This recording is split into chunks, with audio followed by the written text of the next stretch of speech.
after that loss, things became very murky in the SEC picture. So we're going to talk a little bit of SEC championship scenarios. Uh, it could be quite a cluster, what, coming down the stretch. Tyler, how about you touch on that a little bit? Yeah, it could be as easy as, the two top teams making it, or well, if Texas A&M wins out too. So obviously A&M has just one loss. There's 3 teams with 1 loss. 2 of those 3 could obviously win out, and boom, that's the easy thing. But of course, knowing the SEC, and especially the SEC cannibalism we've seen thus far this season, with Ole Miss even losing to Kentucky, Alabama losing to Vandy, we're going to see some incredibly weird situations. So, like me and you kind of talked about this beforehand, Tennessee and Texas are probably, well, as of right now, those are the 2, I would say, favorites, even though Tennessee statistically or odds, I think they're tied for 3rd behind Bama. Bama's getting a lot of love right now because of the FPI and all these other analytics that think Tennessee's going to lose this weekend at Georgia. But with Tennessee, all they have to do is win out. Same with Texas. And that just, that's set. Boom. We don't have to worry about these dumb scenarios, but it's what I think is going to happen. And I do think Georgia's going to beat Tennessee. And then here we go. Who's going to be that second team? Could Texas lose to A&M? Yeah. But, even with A&M or Texas losing, who's going to be that second team? So there's 5 or 6 teams, maybe even 7, with the possibility of being 6-2 if you throw in Missouri. They don't have any tiebreaker, I don't think. They had the easiest schedule amongst all of the upper half of the SEC. I'm trying to even think. I guess their best win is Vandy. Yeah, it is. It would be Vandy, and with Vanderbilt, so Missouri's pretty much out of it. It's between 6-2 Ole Miss, 6-2 Georgia, 6-2 presumably Texas A&M, 6-2 presumably LSU, and 6-2 Bama. Oh, as well as 6-2 Tennessee, and then, like I just said, the 7th team. That's so far fetched, and a lot of people are making a big deal, and it's going to work itself out. But I don't know about you. I really feel like we're going to see some chaos in the SEC. I don't think there's going to be 7 teams with the possibility, or 7 teams tied for that second spot. I do think Missouri's probably going to lose another game probably this weekend.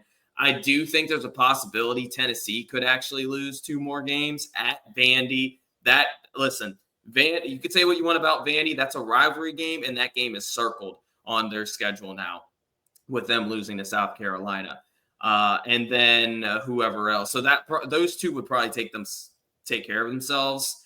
LSU is the sneaker team, though, because I don't know if people have been watching Twitter, but with all these weird scenarios, if all the favorites won, LSU would win all of the tiebreakers somehow, some way, based on the 4 dumb things that the SEC has set aside for the tiebreakers. So that would be an interesting thing to think about with how bad LSU played. And in fact, they've lost their past 2 games. They got blown out against Texas A&M, scoreboard wise, but and then obviously blown out at home against Bama. And then they would get rewarded in the SEC title if they went out. So that wouldn't really sit well with me. I don't know about you on that stance, but yeah, it looks to me, if I had to bet, I would say Alabama and Texas will probably play. That's what I would say as of right now. And honestly speaking, just what my eyes tell me, I think those are the 2 best teams right now. But I mean, I could be wrong. This season's been crazy. And yeah, I agree. LSU getting in would be disgusting to me. I think LSU is legitimately the 6th or 7th best team in the SEC. They're not that good. They got beat pretty easily when Texas A&M put the right quarterback in. They look god awful. They can't stop the quarterback run at all. They've had 3 out of 4 tries have gone terribly wrong. The only one that worked out was Taylor Green. But Jalen Milroe, Lenora Sellers, they would have lost. They'd be eliminated right now if Lenora Sellers was healthy in that game. Yeah. By the way, I think that seems scary as hell. Like if South Carolina only had 2 losses, I would not want to play them. That front four is, I've said it like a month ago, I think it's the best front four in the country. So they're really good. And I agree. I think they'll beat Missouri this week. And yeah, the scenario you were talking about, I don't know if this is true because the SEC has not made this clear. Guys, you got to remember, the SEC came out with these tiebreakers like a week before the season started. They were like, the whole offseason decide, here's the tiebreakers a week before the season starts. I was like, okay, thanks for that. I had already made my preseason predictions before they came out with the tiebreakers. So it's been crazy. And like you said, there could be an actual 8-way tie if Missouri wins out. And then this happens. So if Arkansas were to be either Texas or Missouri, that would give them 2 losses. Then, what was the other scenario? I believe no, because that's all that has to happen. And then Tennessee would have to lose to Georgia. So if Georgia beat Tennessee, which could definitely happen, that would give you 8 teams tied. In that scenario, if you go through all the tiebreakers and there is no like, well, this person wins this tiebreaker, so they move on. They just all get lumped up. So you go down the tiebreaker list. LSU would be in the SEC championship game with the winner of the Texas versus Texas A&M game. That is ridiculous. Like you could legitimately have Texas A&M and LSU, and I think that's probably like the 6th and 5th best teams in the SEC playing each other in the SEC championship game. Yeah, it sucks, but it is what it is. Yeah, and see, that's where I'm like that would never sit well with me. And I've been high on LSU all off season, but the thing is, LSU's just looked pretty bad over the past few weeks, and they just had a bye week and got demoralized at home. I really do believe though that it's not going to be this crazy, and there's something about Alabama now that is just sitting really well with me.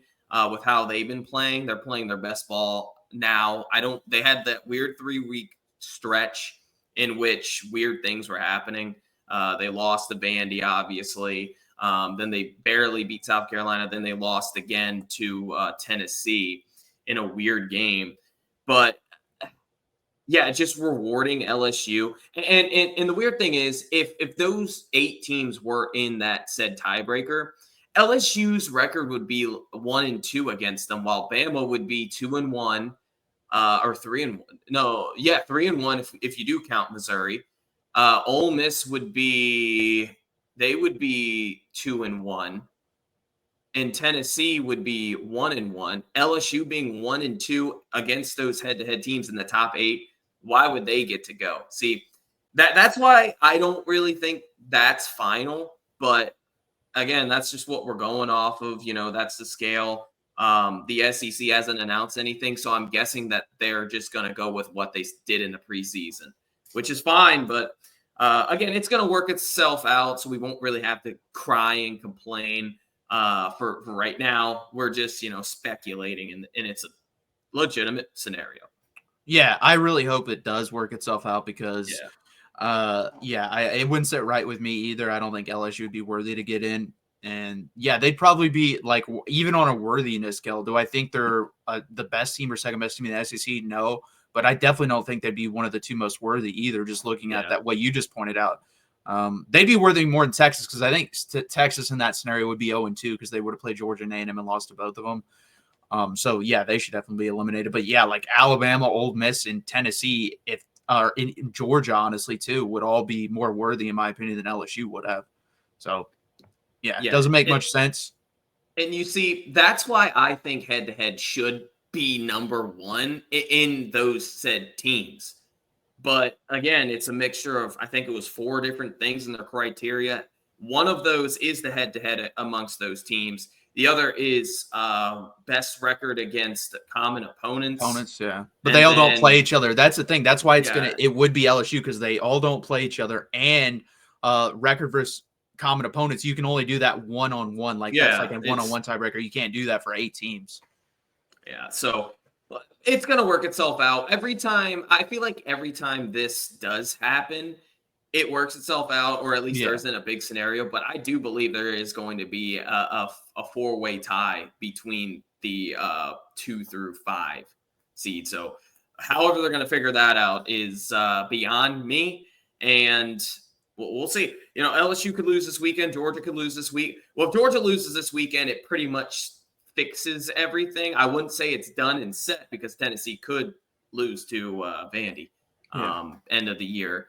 And Texas could lose to Arkansas, or pretty unlikely, but it's possible. Yeah. With the SEC cannibalism, and Arkansas just had a bye week. So, but yeah, the SEC by far the most competitive conference and the most entertaining conference. Most of these games have been relatively close. Obviously, the Alabama game's an anomaly, but you could say the Georgia one as well. But we're seeing teams like Arkansas step up and beat a top-tier team. Vandy did it to Bama. Kentucky did it to Ole Miss. So, yeah, the SEC has just been so fun this year. Yeah, it has been. And that's funny you said that, like, breaking up, because the preseason I had Texas going 11-1, making the SEC championship game, and then I had a 5-way tie for second. So that exact scenario could play out. I would need Tennessee to lose this weekend and then Texas to win out. I think I had the scenario I had in the regular or preseason, so that would make me look really good. I've been right about the SEC a lot. I have not been right about any other conference. I've been dead wrong about the ACC, been dead wrong about the Big Ten. But I'd be happy for a season like actually paying attention heavily to the SEC to get that right. But we'll see what happens. I agree with you though. Like most of the time we talk about this stuff, but it never happens. Really, last year was kind of the only year that happened where what if all of these teams go undefeated or have one loss and you saw Florida State go undefeated and get left out, but that's because their quarterback got hurt. I don't think if Jordan Travis gets hurt, they probably in, and that wouldn't even have been a real discussion. I know Alabama fans probably would have been pissed at the end of the day, but it is what it is. It wouldn't have been as tight. And I do think going forward, we have to fix scheduling because it's just so uneven right now. And the conferences aren't the same. Like I think most people watching us probably have watched the College Football Nerds. They were talking about on a video today. Like if you looked at the FPI, the 8th best team or 7th best team in the SEC is LSU. The 8th best team in the Big Ten is Wisconsin. That's not even. We saw Alabama beat the absolute, out of Wisconsin. I don't think Wisconsin or LSU would do that, but they beat them by 2 touchdowns. So these conferences aren't equal. The schedules aren't equal, and we have to really evaluate these schedules and the conferences because, again, they're not equal. And until someone steps in and decides to make them equal, this committee is going to be put in a tough position, honestly. Yeah, and like you said, I mean, it's just been an interesting and weird college football season. The SEC, like I just said, very fun to watch. I don't know if, we talked about this team in particular before we started the live, but Indiana, they're 10-0. I mean, they just actually had their first close win of the season or even close game. That's the first time they've been challenged, but they're a pretty dang good team. It's just, who have they played, right? That's a common saying in the college football realm and Twitter and whatever, social media. But who have they played, right? Who has Indiana played? I don't know. Michigan, maybe. I guess that's their best team. Washington. Can't be Nebraska. But, yeah, these schedules are very uneven. And with the SEC, though, this gauntlet, these next few weeks are going to be very, very fun. Expect the unexpected. That's what I think. Expect the unexpected. Indiana's best win up to this point, like record-wise, is Nebraska because it's the only team over 500. Yeah. That's the only team they've beaten with a record over 500, so that's pretty bad. And that's why you have to use some discretion. Like if they go 11-1, I'm sorry, you're probably not getting in. Like there's a 10-2 SEC team there. They're going to have a better record schedule than you. They should get in over that 11-1 Indiana team. And it sucks to say that, but it's just the case. Like you can't. Honestly, if South Carolina went 9-3, I'd put them in over 11-1 Indiana with the schedule they have, because if they played each other's schedules, I think South Carolina would probably go 11-1. Hell, with that defensive line and it's a 1-game season going up to Columbus, they could win that football game. Yeah. So. Yeah, and the last thing I'll say about the scenarios and towards really the Big Ten, they kind of have some weird thing coming up there with Oregon. Oregon should win out. They have a tough game at Washington. Like I said, expect the unexpected, or not Washington. They play Washington at home. They play Wisconsin actually this weekend. Like I said, expect the unexpected. I actually think that's going to be a close game. That might surprise some people. But then you got Indiana and Ohio State and Penn State, who pretty much are playoff locks. It is what it is. I know with Indiana's schedule, it's not really fair, but it's hard to not put in an 11-1 Indiana And again, with that schedule, it's unfair towards these SEC teams. But yeah, it's just they have a weird thing in which they kind of, I'm gonna be for real, they kind of protected the big three this season. I said this earlier, in which Ohio State, Oregon, and Penn State pretty much all got favorable schedules. And then if you see what the SEC kind of did, SEC didn't really display and push out some of these games like they could have done.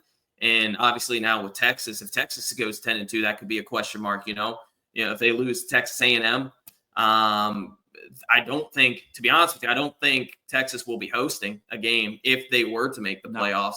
So it's like that. And whereas for Georgia, if they go 10-2, they're pretty much in. A lot would have to go against them, I think.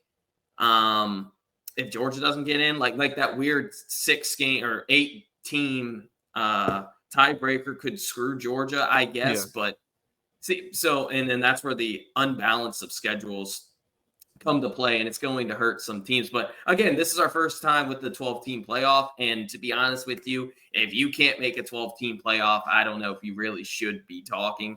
It's a lot different than 4, for sure. Yeah, I agree with that. And yeah, Texas, honestly, I've thought about this. I would rather lose to Kentucky or Arkansas and beat A&M. Yeah, that's a must-win. Yeah, you have to beat A&M. If you beat A&M, you're in. Even if you lose the game, I think that, like I said, I think that helps you more than losing to A&M. Because then you have no good wins, people would say. And I'd agree with that. I don't think the best win at that point would probably be Arkansas or Vanderbilt. And Vanderbilt's a nice team. They're going to probably go 6-6 or 7-5, but they're not anything special. Do I think they're better than anyone Indiana has played up until Ohio State? Yeah, I do. I think Vanderbilt would be the best one Indiana has, but that doesn't mean anything at that point.